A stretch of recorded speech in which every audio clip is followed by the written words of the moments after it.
Hi friends, കൊച്ചു കുട്ടികൾ മുതൽ മുതിർന്ന ആളുകൾ വരെ ഒരുപാട് ബുദ്ധിമുട്ട് അനുഭവിക്കുന്ന പ്രോബ്ലമാണ് വരണ്ട ചർമ്മം അഥവാ ഡ്രൈ സ്കിൻ. ഡ്രൈ സ്കിന്നിലുണ്ടാകുന്ന പ്രശ്നങ്ങൾ പലരും വളരെ ബുദ്ധിമുട്ട് അനുഭവിക്കാറുണ്ട്.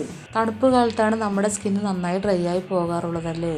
ഇങ്ങനെ ഡ്രൈ ആയി പോയാൽ എന്താ സംഭവിക്കുന്നത് വെച്ചാൽ നമ്മുടെ സ്കിന്നിൽ ധാരാളം റിങ്കിൾസ് വരാനുള്ള സാധ്യത ഉണ്ടാകും. അപ്പോൾ ഇങ്ങനെ ഡ്രൈ ആയി പോകാതിരിക്കാൻ വീട്ടിൽ തന്നെ ചെയ്യാൻ പറ്റുന്ന നല്ലൊരു ടിപ്സാണ്. ഇതിനെന്തൊക്കെ വേണ്ടതെന്ന് നോക്കാം. 1 സ്പൂൺ കറ്റാർവാഴ ജെല്ലും 1/2 സ്പൂൺ റോസ് വാട്ടറും 1/4 ടീസ്പൂൺ ഗ്ലിസറിനും പിന്നെ ഇതിലേക്ക് ഒരു വൈറ്റമിൻ ക്യാപ്സൂളും കൂടി ചേർത്ത് നന്നായിട്ട് മിക്സ് ചെയ്തെടുത്ത ശേഷം സ്കിന്നിൽ അപ്ലൈ ചെയ്ത് കൊടുക്കുക. അരമണിക്കൂർ റെസ്റ്റ് ചെയ്യാൻ വെച്ചതിന് ശേഷം കഴുകിക്കളയുക. ഇനി രണ്ടാമത്തെ ടിപ്സ് നോക്കാം. 1/2 സ്പൂൺ ബദാം ഓയിൽ എടുത്ത് അതിൻ്റെ കൂടെ 1 സ്പൂൺ കറ്റാർവാഴ ജെല്ലും കൂടി ചേർത്ത് നന്നായിട്ട് മിക്സ് ചെയ്തെടുത്ത് ഫേസിൽ അപ്ലൈ ചെയ്ത് കൊടുക്കുക. ഇത് അരമണിക്കൂർ റെസ്റ്റ് ചെയ്യാൻ വെച്ചതിന് ശേഷം കഴുകിക്കളയുക. മൂന്നാമത്തെ വെളിച്ചെണ്ണയാണ്.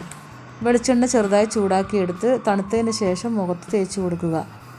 ഇനി നാലാമത്തത് 1 ടീസ്പൂൺ ബദാം ഓയിൽ എടുക്കുക. അതേ അളവിൽ തന്നെ 1 ടീസ്പൂൺ തണുത്ത പാലെടുക്കുക. ഇനി ഇതിലേക്ക് 1/2 ടീസ്പൂൺ പഞ്ചസാര ചേർത്ത് കൊടുത്ത് നന്നായിട്ട് മിക്സ് ചെയ്തെടുക്കുക. പഞ്ചസാരയിലെ തരികളെല്ലാം പോകുന്നത് വരെ മിക്സ് ചെയ്തെടുക്കണം. പഞ്ചസാരയിലെ തരികളെല്ലാം പോയി നന്നായി മിക്സ് ചെയ്ത് വന്നതിന് ശേഷം ഫേസിൽ അപ്ലൈ ചെയ്ത് കൊടുക്കുക. ഈ ടിപ്സുകളെല്ലാം തുടർച്ചയായി ഒരാഴ്ച ചെയ്യുകയാണെങ്കിൽ നിങ്ങൾക്ക് നല്ല റിസൾട്ടാണ് കിട്ടുന്നത്.